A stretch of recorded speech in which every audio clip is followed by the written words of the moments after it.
오늘 함께 살펴보실 말씀은 사무엘하 15장 1절에서 12절 말씀입니다.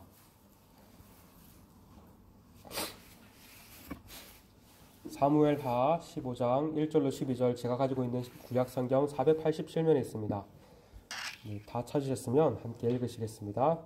그 후에 압살롬이 자기를 위하여 병거와 말들을 준비하고 호위병 50명을 그 앞에 세우니라.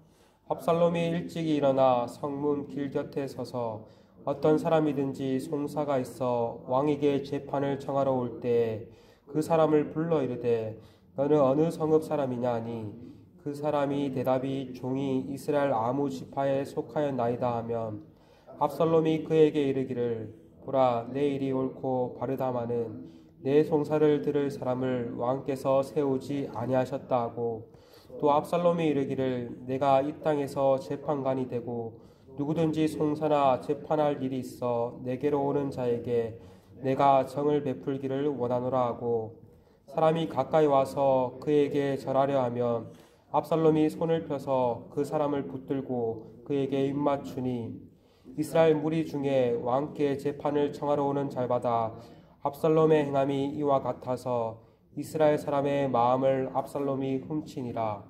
4년 만에 압살롬이 왕께 아뢰되 내가 여호와께 서원한 것이 있사오니 청하건대 내가 헤브론에 가서 그 서원을 이루게 하소서. 당신의 종이 아람 구술에 있을 때 서원하기를 만약 여호와께서 반드시 나를 예루살렘으로 돌아가게 하시면 내가 여호와를 섬기리이다 하였나이다. 왕이 그에게 이르되 평안히 가라 하니 그가 일어나 헤브론으로 가니라. 이에 압살롬이 정탐을 이스라엘 모든 지파 가운데 두루 보내 이르기를 너희는 나팔 소리를 듣거든 곧 말하기를 압살롬이 헤브론에서 왕이 되었다 하라 하니라. 그때 성함을 받은 200명이 압살롬과 함께 예루살렘에서부터 헤브론으로 내려갔으니 그들은 압살롬이 이끄는 그 모든 일을 알지 못하고 그저 따라가기만 한 사람들이라. 제사 드릴 때 압살롬이 사람을 보내 다윗의 모사 길로 사람 아히도벨을 그의 성읍 길로에서 청하여 온지라. 반역하는 일이 커가매 압살롬에게로 돌아오는 백성이 많아지니라. 아멘. 요압의 중재로 압살롬이 그술에서 3년 만에 예루살렘에 오게 되었습니다. 그러나 다윗은 2년 동안 압살롬을 아예 만나주지 않습니다. 다윗이 이렇게 압살롬을 만나주지 않은 것은 자신의 왕위를 이을 후계자로 인정하지 않았다는 것을 의미합니다. 그러자 요압마저 압살롬을 멀리합니다. 그러자 어제 본문에서 압살롬은 어떻게 행동을 했습니까? 요압의 밭에 불을 질러 버립니다. 극단적으로 행동함으로 요압을 협박한 것이죠. 그래서 결국은 다윗을 만나게 됩니다. 압살롬이 이렇게 다윗을 만나고자 한 것은 다윗과의 관계를 회복하기 위함이 아니었습니다. 그것보다 다윗이 가지고 있는 그 왕권을 물려받기 위함이었던 것입니다. 목적이 다윗에게 있었던 것이 아니라 왕위에 있었던 것입니다. 이렇게 해서 압살롬은 어제 본문 마지막에서 5년 만에 다윗과 만남을 가집니다. 그런데 자신을 향한 다윗의 마음이 매우 차갑다는 것을 느꼈던 모양입니다. 더 이상 자기 자신 아버지가 자신에게 왕위를 물려줄 마음이 없다는 것을 직감했는지도 모릅니다. 그러자 스스로 왕위를 차지하기 위한 계획에 착수합니다. 오늘 본문 1절은 그 후에라고 시작합니다. 다윗과 만남 후에라는 것이죠. 압살롬은 이제 자신을 위해서 병거와 말들을 준비하고 호위병 50명을 앞세웁니다. 이스라엘에서 왕이나 왕의 후계자만 호위병을 세울 수 있었다고 합니다. 그런데 압살롬은 스스로 호위병을 세움으로써 자신이 다윗의 뒤를 이을 후계자임을 자처하고 있는 것입니다. 그리고 민심을 사기 위한 행동에 착수합니다. 아침에 일찍 일어나 성문 길가 곁에 서서 재판을 받으러 온 사람들을 불러 어느 성읍에서 왔는지 물어봅니다. 그 사람들이 이러이러한 지파에서 왔다라고 대답하면 압살롬이 그 사람의 말은 옳지만 왕이 그들의 말을 들어 해결할 사람을 세우지 않았다라고 말을 합니다. 반면 자신이 재판관이 되면 자신의 누구의 송사나 재판이든지 정의롭게 할 것이라고 말을 합니다. 백성들에게 은근히 다윗을 험담함으로 불신하게 만들고 은근히 자신을 지켜 세운 것입니다. 뿐만 아니라 민심을 사기 위해서 사람들이 자신에게 가까이 와서 절을 하려고 하면 손을 펴서 절을 하지 못하도록 하고 안고 입을 맞춥니다. 나는 건의를 부리는 사람이 아닙니다. 당신과 동등한 관계입니다. 라고 겸손을 가장해서 표시한 것입니다. 이 또한 사람들의 마음을 사기 위한 술수였던 것입니다. 이렇게 한 번 한 것이 아니라 6절을 보니까 이스라엘 무리 중에 재판을 받으러 온 사람들마다 이와 같이 행했다라고 말을 합니다. 그러니 점점 이스라엘의 민심이 압살롬에게 기우는 것은 당연했습니다. 6절은 압살롬이 이스라엘의 마음을 훔쳤다라고, 사람의 마음을 훔쳤다라고 이렇게 표현하고 있습니다. 마음을 훔쳤다. 뭔가 부정적인 뉘앙스가 담겨 있지 않습니까? 압살롬은 이같이 행동한 것은 백성을 위함이 아니었습니다. 백성의 마음을 훔침으로 왕이 되고자 하는 자신의 야망을 도구로 사용하고자 했던 것입니다. 오늘날에도 이렇게 자신의 야망을 이루기 위한 도구로 사람의 마음을 훔치는 사람들이 많이 있습니다.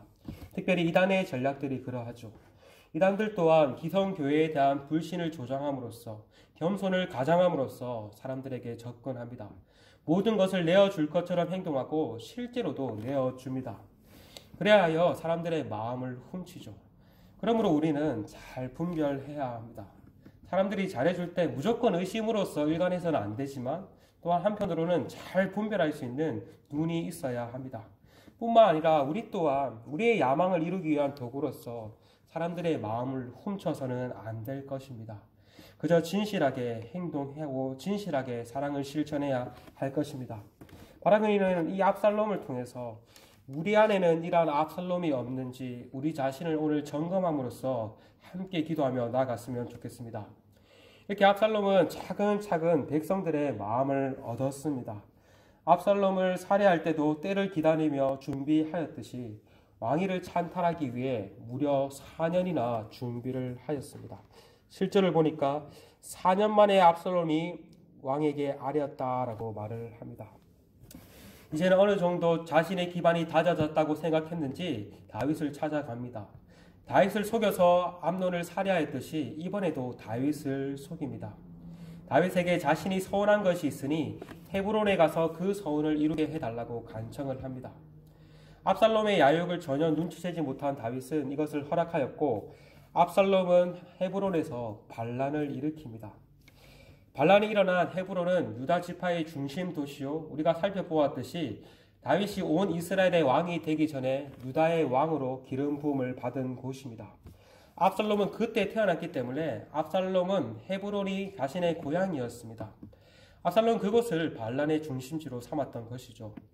압살롬은 정탐꾼들을 이스라엘 모든 지파에 보내어 나팔 소리가 들리면 압살롬이 헤브론에서 왕이 되었다고 선포하라고 말을 합니다. 그리고 자신의 지지 세력을 다지기 위해서 다윗의 충신이요 지략가인 아히도벨을 자신의 편으로 끌어들입니다. 그러자 민심이 급격하게 압살롬에게 기울기 시작합니다. 많은 백성들이 다윗을 버리고 압살롬에게 오기 시작합니다. 다윗의 입장에서는 큰 위기가 발생한 것이죠. 그래서 내일 본문을 보시면은 이 위기를 느끼고 다윗은 급하게 도망가게 됨을 알 수가 있습니다. 그것은 어떤 의미에서 다윗 왕권의 위기의 동시에 하나님 나라의 위기였던 것입니다. 그런데 우리가 인류의 역사를 살펴보면, 인간의 사를 살펴보면 이런 압살롬의 반역과 같은 반역이 인간사에서 거듭 반복되었음을 알 수 있습니다. 그러나 그 시작은 어디서 비롯되었습니까? 에덴에서 하나님께 반역을 하도록 만든 사탄의 반역에서 비롯되었습니다. 사탄 또한 어떻게 접근했습니까? 하와에게 처음부터 대놓고 반역하도록 만든 것이 아니라 은근히 하나님에 대해서 불신하도록 만들었고 자신의 말을 신뢰하도록 이끌음으로 반역하도록 행했습니다. 그리하여 하나님 나라의 반역이 에덴에서 일어났습니다. 그러나 그러한 하나님 나라의 반역에도 불구하고 사탄의 반역에도 불구하고 하나님은 하나님 나라를 신실하게 이루어 가셨습니다.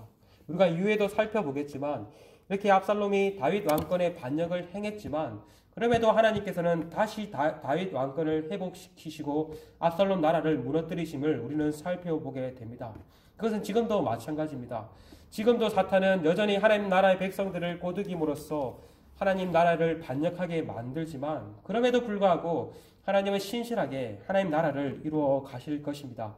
바라기는 우리가 오늘도 이 사실을 기억함으로써 우리가 하나님 나라에 거치는 돌, 하나님 나라에 반역하는 자들이 아니라 하나님 나라를 든든히 세워가시는 우리 모두가 되시기를 간절히 소망합니다. 이 시간 함께 말씀을 붙들고 기도했으면 좋겠습니다. 오늘도 우리가 사람의 마음을 훔치는 자들이 아니라 진실되게 사람의 마음을 사고 사람들을 섬기며 사랑할 수 있는 자리로 나아갈 수 있는 우리가 될 수 있기를 기도했으면 좋겠습니다. 또한 오늘 수요 예배가 있습니다. 이 수요 모임을 통해서도 하나님의 백성들이 하나님을 온전히 예배하며 나아갈 수 있는 복되고 귀한 시간이 될 수 있도록 함께 기도하시며 개인적으로 기도하시며 나아가시겠습니다. 함께 기도하시겠습니다.